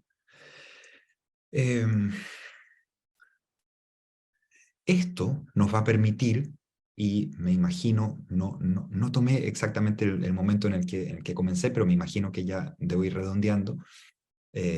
Sí, Mariana me hace así con la cabeza. Ok. Y esto entonces me lleva a plantear una última idea con la que me gustaría cerrar, y es la idea de que mediar, hacer mediación, supone también ayudar a otros a progresar como lectores, a progresar, es decir, a sentirse concernidos de nuevas maneras con la obra, como sucedió con Catalina, a ayudarles a hacer lecturas más profundas de la obra, como también sucedió con Catalina, ¿sí? Y eso también está a la base de lo que le exigimos a la escuela. A la escuela le exigimos un cierto progreso, ¿verdad? Y si es que uno ve, por ejemplo, los planes curriculares a lo largo del tiempo, pues ve muy claramente ese progreso. Por lo tanto, debiésemos pensar la mediación desde ahí. Y entonces vuelvo a la pregunta que se hacía Jesús. ¿Dónde está el foco? ¿El foco está en nosotros? No, aquí el foco cambió totalmente, y el foco está en ayudar a Catalina y en ayudar al grupo de Catalina, ¿verdad? A, primero, sentirse concernidos por una obra que tal vez por sí solos la iban a encontrar súper difícil, porque lo es, y la iban a encontrar rara y la iban a encontrar aburrida, ¿verdad? Fome. Y, en segundo lugar, no solo a sentirse concernidos, sino que también a abrir otras ventanas, otras puertas de entrada para una obra que tal vez son puertas de entrada que por sí sola, Catalina y sus compañeras y compañeros, no habrían abierto, ¿no? Y ahí volvemos a la idea del yo lector, que también lo planteaban mis compañeros anteriormente, la idea de un mediador que, si es que es un lector experto, como lo somos, o debiéramos serlo todos los mediadores, eso nos permite, esa experticia nos permite pensar, Voces en el Parque tiene sentido entrar por acá y por acá y por acá, por el ambiente, por la reflexión sobre la perspectiva narrativa, por la reflexión sobre tal o cual aspecto literario, ¿sí? Bueno, algunas ideas ahí que dejo sobre la mesa virtual, pero mesa al fin y al cabo, para que sigamos comentando. Muchas gracias. Muchísimas gracias, Felipe. Ahora te aplaudimos todos. Estoy un poco acelerada, van a disculpar, pero estoy tratando de que cumplamos nuestros tiempos, pero sí tenemos un margen de 20 minutos para cerrar conversando entre todos nosotros. Y para ello, quien va a moderar esta conversación es Verónica Linares, así que le cedo la palabra. Bueno, muchas gracias. Wow, o sea, realmente ha sido un bombardeo de información tan valiosa que, a ver, voy a tratar de condensar un poquitín. Constanza nos ha iniciado, que además creo que la secuencia ha sido perfecta, ¿no? Constanza nos ha mostrado, ha ido mostrándonos a Oliver Jeffers con el corazón en la botella, que wow, gran comienzo, ¿no? Importante es ese corazón, es partir con esa capacidad de asombro que muchas veces la dejamos abandonada, o que los niños jóvenes dejan abandonado en algún momento de su vida literaria, y que nosotros como mediadores tenemos que hacer resurgir. ¿No? La importancia de qué libros nosotros como mediadores tenemos que escoger, o sea, a partir de lo artístico, de lo estético, la importancia aquí, digamos, y ya dirigiéndome un poco más hacia los maestros que están tan interesados en esto de la mediación. ¿Qué lecturas escoger? ¿Qué plan de lectura tenemos que escoger? Luego Jesús, que nos hace referencia, que nos plantea la importancia de la creatividad, ¿no? Y de mediar partiendo del libro, o sea, partiendo del libro, la importancia del libro y de crear espacios en la escuela para potenciar esta creatividad. Importante lo que has dicho, Jesús, este objetivo final de la educación fundamental, que es la creación de personas, o potenciar personas críticas, reflexivas. Yo creo que eso nos abre así la cabeza a todos los, mediadores, pero a los maestros en general. Qué importante, porque a veces nos vamos, como tú dices, a los contenidos o a la evaluación de esos contenidos que van matando simplemente esta posibilidad de mediación en la escuela y la capacidad de que los lectores se enamoren de los libros. Y aquí voy a todo lo que decía Felipe, ¿no? Crear estos espacios de mediación, esta discusión literaria. Qué importante ir viendo cómo voy a abordar ese libro, desde qué ámbitos. Y aquí entonces va mi pregunta para todos. Se las voy a plantear la misma para todos y ustedes me la irán respondiendo un poco de acuerdo a sus experiencias. Y la verdad es que yo he querido, a ver, digamos, el mejor ámbito para mediar, de pronto hay muchos ámbitos para mediar, para hacer mediación lectora. Desde la propia familia, ¿no es cierto? Donde es mucho más libre, o por ejemplo, un grupo de amigos, donde hay mucha más libertad y no hay esta sensación de que nos están evaluando, necesitamos cumplir con ciertos objetivos. Pero cuando ya nos vamos a la escuela y está el profesor, ¿no es cierto? El profesor que tiene que cumplir este rol de mediación. ¿Y qué es lo que pasa? El profesor tiene miedo de esta mediación un poco planteada tal como la están planteando ustedes, en la que el maestro tiene que, a ver, sí es un lugar perfecto para mediar, porque sí hay el grupo, podemos aprovechar de este grupo para esta discusión, pero el maestro tiene miedo, ¿no es cierto? Porque hay muy poco tiempo. Entonces, muy poco tiempo, además hay que poner notas, hay que evaluar. Entonces, mi pregunta es, ¿cómo cómo animar a los maestros a que realmente sean mediadores antes que, no sé, evaluadores o, sí, evaluadores de contenidos, ¿no?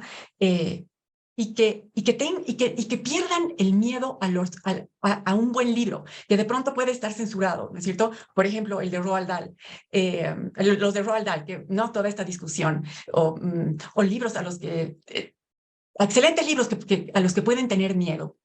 Y eso, ¿cuál sería realmente una buena forma de evaluar? Si es que realmente hay que evaluar. Y la siguiente pregunta, también, que tiene que ver con, guárdenla en el tapete esa pregunta para los profesores, y la otra, que tiene que ver un poco con lo que Constanza nos presentó, que son los libros digitales, ¿no? Los medios digitales. ¿Es posible hacer mediación a través de lo digital? O sea, los cuentos que Constanza nos ha presentado son preciosos, todos. ¿Qué posibilidad hay de nosotros ponernos en la situación de mediadores con la pantalla de por medio? Se pierde mucho. ¿Cuánto habría que hacerlo? ¿Cuánto se sugiere? ¿Está bien que los profesores utilicen esto? O sea, por ahí para que nos vayan orientando. Entonces, primero le voy a dar la palabra a Constanza y lo vamos a hacer por orden. Así que, Constanza, por favor. Ay, necesito 1 hora y media más. Bueno, a ver,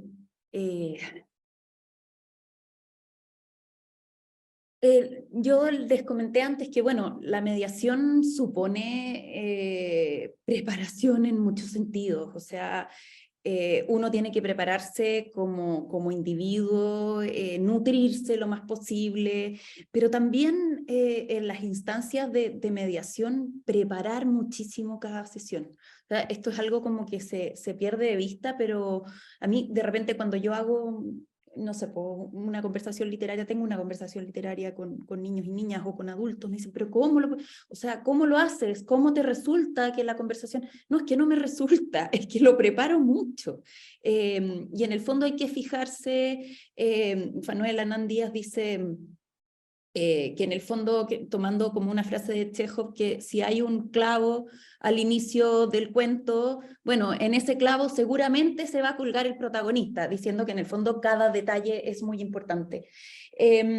Y en el fondo, en el momento de tener esta conversación o discusión, como le llamaba Felipe, yo creo que es muy importante también como mediador conectarse con mucha humildad. O sea, yo creo que uno puede aprender mucho de los niños sorprenden permanentemente con unas respuestas absolutamente geniales. Nosotros hicimos una investigación sobre respuestas lectoras con Verónica Uribe y algunas personas más, en distintas regiones de Chile, y la verdad es que, bueno, registramos esas preguntas y hicimos después un trabajo, pero es que superó todas nuestras expectativas por lejos, y la gente que se dedica a esto o sea, los niños tienen unas intuiciones, unas visiones increíbles. Ahora, si nos vamos al tema de cómo evaluar, que se supone que es una de las cosas que los profesores tienen que hacer, ¿verdad?, en los colegios, yo la otra vez comentaba con alguien que yo estoy feliz con esto de los chat GPT, con la inteligencia artificial, porque los niños llegan a los colegios con unos trabajos perfectos, ¿cierto? Porque incluso no perfectos, sino que piden que por favor le haga un trabajo, pero como de desempeño medio, así como para que en verdad puedan entregarlo y les crean que son de ellos. Entonces yo pienso, la otra vez conversaba con unos compañeros de trabajo y yo decía, lo encuentro genial, porque esto va a evitar esta cosa del profesor que entrega una obra a principios de mes o cuando sea ya al final del periodo, llega como un detective a pillar quién leyó y quién no leyó, que obviamente está destinado al fracaso, porque sabemos lo que se cuentan los libros, lo que lo leen en el rincón del vago, lo que sea. Bueno, la cosa es que esto va a obligar a los profesores a acompañar a los lectores y a las lectoras, y en el fondo, más que evaluar al final, evaluar unos procesos que uno va acompañando, ¿verdad?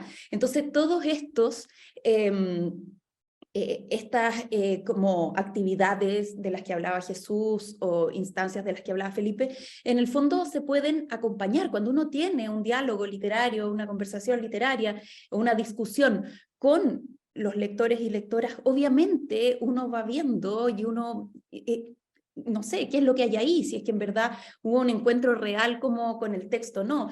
Todos estos ejercicios de transmediación, o sea, ya de este cuento transfórmalo en décima, o haz un fotorrelato, o haz una lectura dramatizada. Bueno, hay muchas formas de evaluar que implican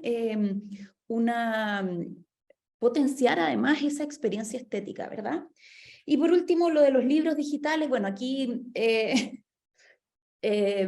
tengo intereses creados tal vez, pero claro, todo lo que tiene que ver con el soporte de las lecturas, de la lectura literaria, en realidad yo creo que es accidental. Claro, a mí me encantan los libros, me encanta el olor de los libros, me encanta, pero bueno, cuando una madre le canta una nana a un niño, eso es literatura, eso es palabra poética.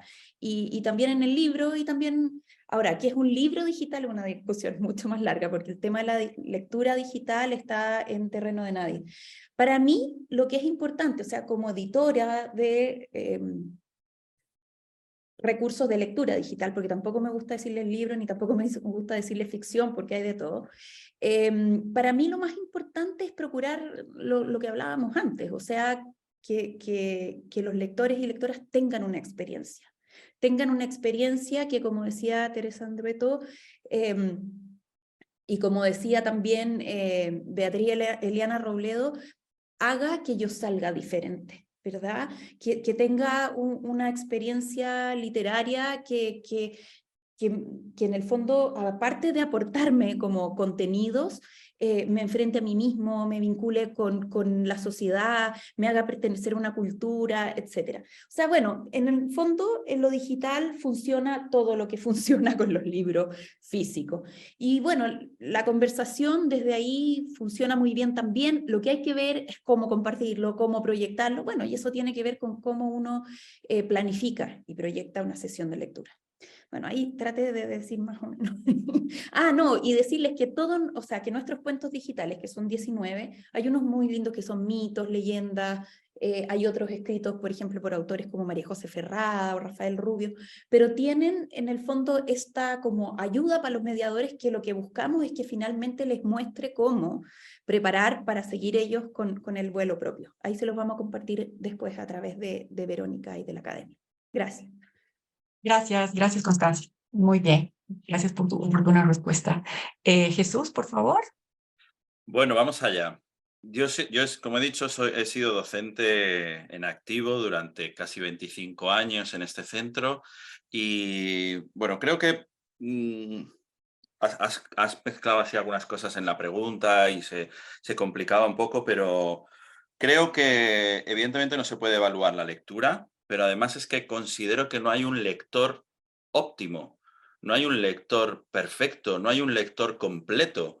Como muy bien decía Felipe, yo la experiencia de mi lectura de, no sé, cualquier libro que podamos nombrar, es muy distinta a la que yo pueda tener con la que podáis tener cualquiera de vosotras o la que hayan podido tener personas anteriores a nosotras o futuras.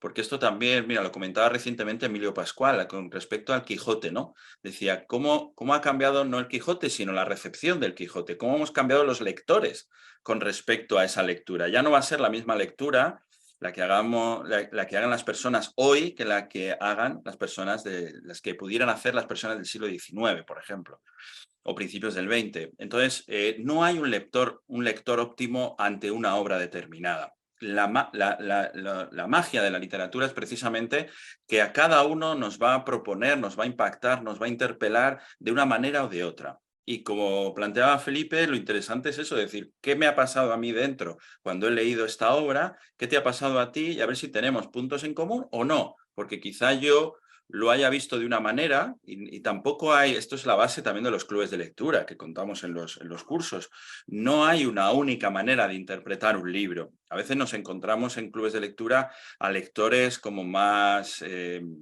digamos, más formados o lo que sea, que pretenden como imponer su tipo de lectura y decir, no, es que este libro significa esto.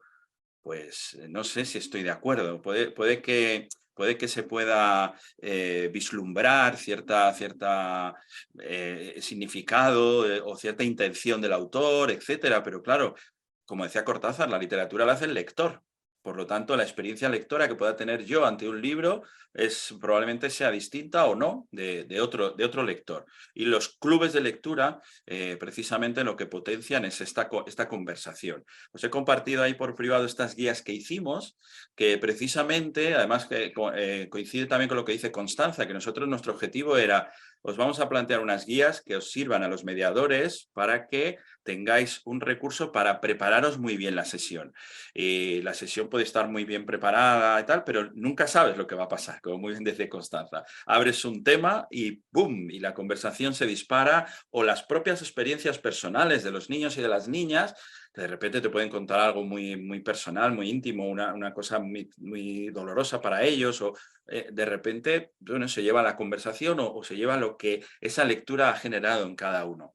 Nosotros partimos efectivamente de la propuesta de Aidan Chambers, pero luego tuvimos en cuenta también las propuestas de filosofía visual de Wonder Ponder, que supongo que conocéis, de Len Daci, y con esas dos ideas en la cabeza planteamos una serie de, pues eso, unas entre 30 o 40 preguntas, posibles preguntas dinamizadoras de conversación a partir de los libros, con el objetivo de, bueno, que la lectura de este libro puede ir en esta dirección o en esta otra. Recojo y me voy a tu pregunta. Nosotros planteábamos la lectura dentro del horario escolar, depende del curso en el que estábamos, planteábamos una sesión semanal o quincenal o mensual para hablar de libros. Los clubes de lectura escolares tienen un riesgo, ¿no? Que es decir, el mismo libro para todos, yo siempre digo no porque si tienes 25 alumnos en clase, tendrás 25 competencias lectoras, ya no solo por capacidad de lectura, sino por interés lector. Así que me parece una barbaridad plantear un libro para toda la clase el mismo, ¿vale? Se puede hacer, claro que se puede hacer, pero me parece más interesante que cada uno vaya leyendo y el espacio de conversación sea precisamente de la lectura de cada uno. Claro, si queremos hablar de un libro en concreto, tenemos que haberlo leído todos, evidentemente, pero precisamente eso va a generar, me ha pasado experiencias maravillosas, que genera, a partir de las sensaciones y las impresiones de una niña lectora de 10 años, 11 años, sobre un libro, en este caso concreto era Heidi, el libro de Heidi, provocó una lista de gente interesada en el libro, que yo me lo quiero leer, yo me lo quiero leer, yo me lo quiero leer, yo me lo quiero leer. Entonces tuvimos que hacer una lista de préstamo porque el libro siguió siendo prestado durante mucho tiempo a partir de un comentario de una compañera, ¿vale? Posibilidades de actividades, como dice Constanza, para saber si el niño ha leído, no sé qué, hay millones. Me viene a la cabeza el librito Didáctica de la lectura creadora de María Hortensia Lacau, una joya sobre este respecto, que plantea actividades donde, bueno, pues ahí, bueno, no sé si el ChatGPT podría enfrentarse a ello, ya que estamos sacando el tema y demás, pero bueno, lo dejo ahí. Y sobre el tema de libros digitales, muy rápido, la verdad es que no tengo una idea muy construida. Sé que es una cosa que ha aparecido, que tenemos que ver esto de los soportes y demás. Lo que entiendo es que los soportes conllevan un tipo de lenguaje, bueno, primero lo importante, como hemos dicho, es el texto. Es decir, una parte que no he podido contar de mi ponencia es la importancia de la calidad del texto, que hemos hablado un poquito antes, ¿no? Es decir, ahora mismo aquí en España por lo menos estamos viviendo un boom de ilustración, ¿no? De preciosismo en la ilustración, pero el lenguaje está viendo una merma muy preocupante, ¿verdad? En el tema de los textos. Entonces, digo que en los libros digitales, todos los soportes, lo importante es realmente el texto. ¿Qué contamos? La pregunta que yo me hago con respecto a los libros digitales es, ¿este formato puede sostener el discurso literario? La pregunta que yo me hago. ¿O nos invita a llevar otro tipo de narración digital que por lo tanto llevará otro tipo de texto o de narrativa? Es la pregunta que yo me hago, que no la tengo resuelta, ¿eh? La dejo ahí en el aire. Si nos da tiempo, pues la comentamos. Gracias Jesús. Muy, muy interesante. Y ahora le paso la pregunta a Felipe, por favor. Gracias, Verónica. Lo bueno de ser el último es que ya construye sobre una buena base, ¿no? Entonces la tienes mucho más fácil, digamos. Entonces yo solo voy a agregar un par de ideas a lo que ya se ha planteado, que estoy muy de acuerdo. Primero sobre la segunda parte, sobre el tema digital. Me gustaría ampliar la pregunta hacia no solo los libros digitales o obras digitales, o como queramos llamarle, sino también hacia los entornos digitales. ¿Nos ofrecen acaso algo los entornos digitales para la mediación? Yo creo que sí. Yo soy un entusiasta de los espacios donde adolescentes, niños, jóvenes comparten literariamente en la red. Comparten sus lecturas, socializan desde, no sé, a veces sus escrituras en Wattpad o en redes así. Ese fenómeno es muy interesante. Y una cosa muy interesante también es que no es controlado desde el mundo adulto, ¿no? Se relaciona también con lo que llama las lecturas deslocalizadas de la escuela, ¿no? No es controlado por el mundo adulto, que nos encanta controlar todo, pero claro, ellos están haciendo ahí otra cosa y están abordando las obras a veces desde lugares que nosotros no tenemos ni idea. Eso está fantástico, es buenísimo que eso exista.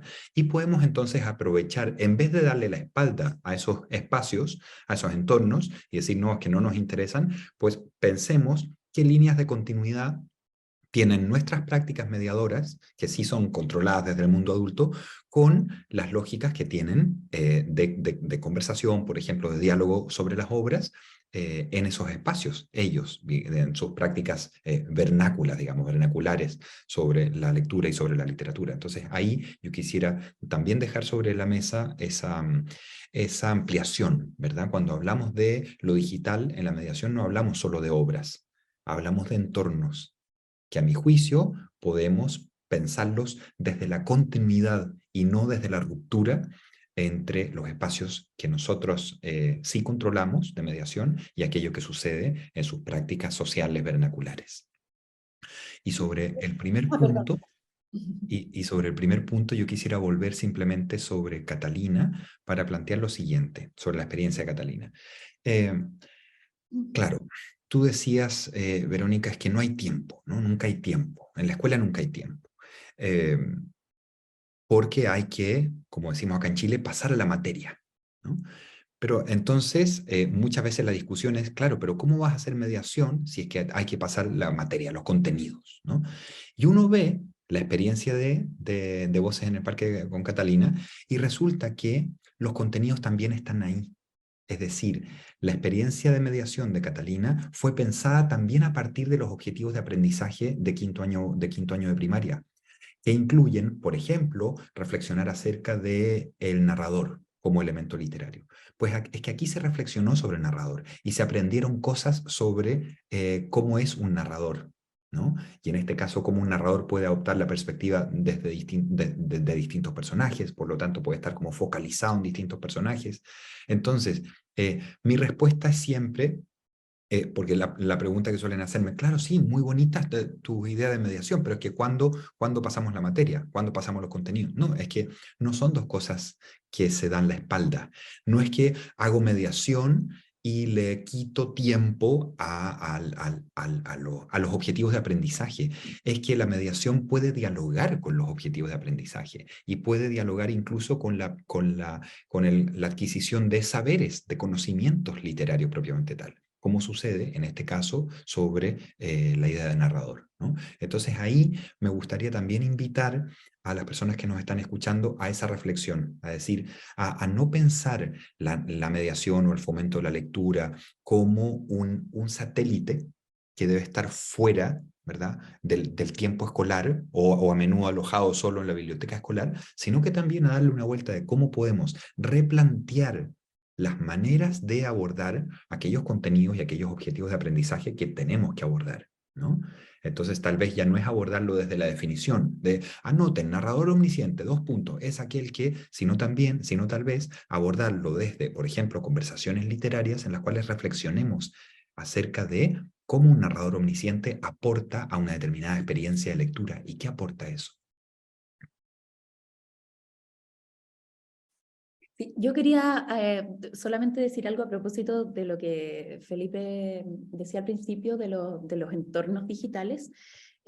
Pasa que, bueno, y como les decía, como la reflexión sobre esto igual es más o menos nueva, pero a mí me asombra, más allá del control o no control, pero con los niños más pequeños, que uno ve de pronto, no sé, alguien esperando en el hospital con un niño y el niño tiene 2 años y está ahí en el celular y qué sé yo.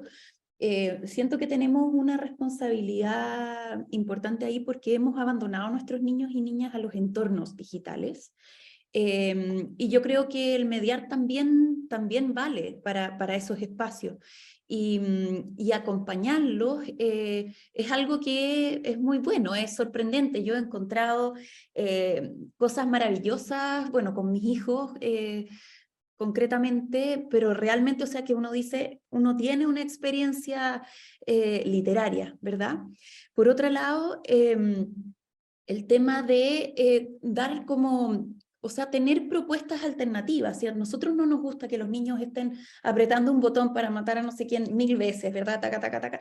Bueno, propongamos otras cosas si los niños están ahí, ¿verdad?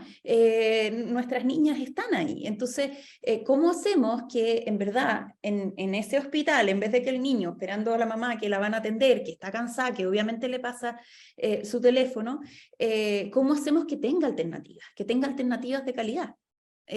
Un poco ahí el punto, como que no podemos abandonarlos. Eso. Gran postulado, querida Constanza. Me encantaría poder continuar con esta conversación. Hemos recogido cosas muy valiosas. Quiero transmitirles que tenemos también saludos desde el Facebook Live. Nos saludan desde la Academia de Literatura de Argentina. Nos saludan estudiantes nuestros del Diplomado de Literatura Infantil y agradecen este espacio. Lamentablemente el tiempo se nos acaba. Quiero cederle la palabra a nuestra presidenta Isabel Mesa, quien va a cerrar este maravilloso conversatorio, y reiterarles nuestro agradecimiento, ya que todas estas conversaciones son importantísimas y esperamos compartirlas mucho con docentes y mediadores de lectura bolivianos y bolivianos. Bueno, muchas gracias, Mariana. Buenas tardes a los que estamos en Sudamérica, buenas noches a los que están en Europa. Y realmente ha sido, como dijo Verónica, un bombardeo de información increíble que voy a tratar de resumir cortito. Primero, agradecer al Centro Cultural de España porque nos da este espacio, a todos los miembros de la Academia que realmente han puesto un montón de tiempo para organizar este seminario, y por supuesto a ustedes, Constanza, Jesús, Felipe, mil gracias por su tiempo. Yo me quedo con algunas cosas muy bonitas. La pregunta que ha dado ahí, que la ha hecho Constanza, también la ha hecho Jesús: ¿por qué queremos que los niños lean? ¿Por qué leer? Y Felipe dijo: ¿y dónde está el foco? ¿Dónde está la importancia? Constanza habló de qué bonito sería enseñar a leer esta literatura, que no es la decodificación. Enseñar a leer esa literatura que te haga pensar y sentir. Algo muy bonito que tomó en cuenta en alguna de sus citas es sumergirse en el texto, explorarlo con la minuciosidad de un relojero. Me encantó. Y los derechos de los lectores, por supuesto. Y algo para los maestros, los mediadores: explorar, la importancia de la educación literaria, que no nos quedemos en lo que tenemos, sino que realmente sigamos bañándonos de todo lo que podemos aprender para darles esto a nuestros niños. Y termino con enseñar al niño a pensar, reflexionar y observar. Por parte de Jesús me encantó el saber si el libro puede ayudarnos a ser más creativos y potenciar esa creatividad, darles espacio a los niños para que logren entrenar esa creatividad. Pero también algo importante, que no cualquier lectura vale para entrenar la creatividad.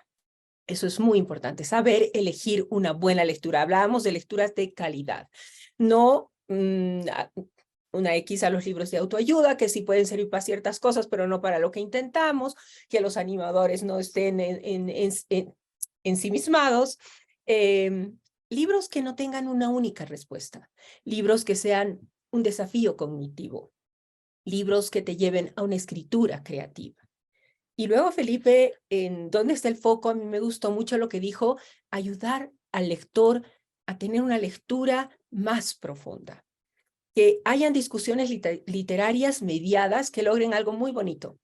Ser partícipe del texto, adentrarse en él, pero también saber distanciarse del texto. Hemos aprendido, y con el caso de Catalina, por supuesto, y habrá muchas Catalinas en nuestros cursos, el acceso al libro no basta para formar lectores. Tenemos que buscar maneras para acompañar al lector con esas preguntas que vayan más allá de ¿te gustó el libro? Sí, no, ¿por qué? Acompañar a la lectura subjetiva de cada uno de nosotros, que es distinta entre cada uno de los lectores. Y algo muy importante: abrir espacios de socialización entre lector y lector. También tomar en cuenta los aspectos relevantes de cada obra, porque cada obra tiene aspectos relevantes distintos. Y cerró con mediar, es lograr que los lectores progresen, así, ¿no? Que ellos cada vez tengan una lectura más profunda. Y respecto a lo último que decíamos, obviamente la literatura no se puede evaluar, tratar de que esta parte de literatura que los maestros creen que es un perder el tiempo, porque tengo cosas muy importantes que hacer, contenidos que tengo que terminar el libro de texto, que es muy importante porque el padre de familia se quejará si no lo hago, etcétera, etcétera, que los contenidos pueden estar dentro de esta lectura, ¿no? Y replantearnos como docentes, como los que creamos un currículum. Hablo, siempre digo nosotros porque muchos de acá somos docentes, yo misma, y replantearnos ese currículo para insertar la lectura como parte de esos contenidos. Entonces, creo que con esas ideas, wow, nos han dado así un montón, como que tenemos hemos probado un bocadito de lo que tenemos que enseñar, lo que bien dijo Mariana.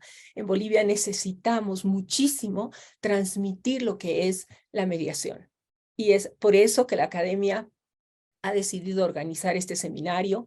Agradecerles una vez más a cada uno de ustedes profundamente, porque sé que esto es tiempo, sé que esto hay que prepararlo, por supuesto, y entonces ese tiempo que nos han regalado realmente es muy valioso. Muchísimas, muchísimas gracias a todos. Gracias a ustedes.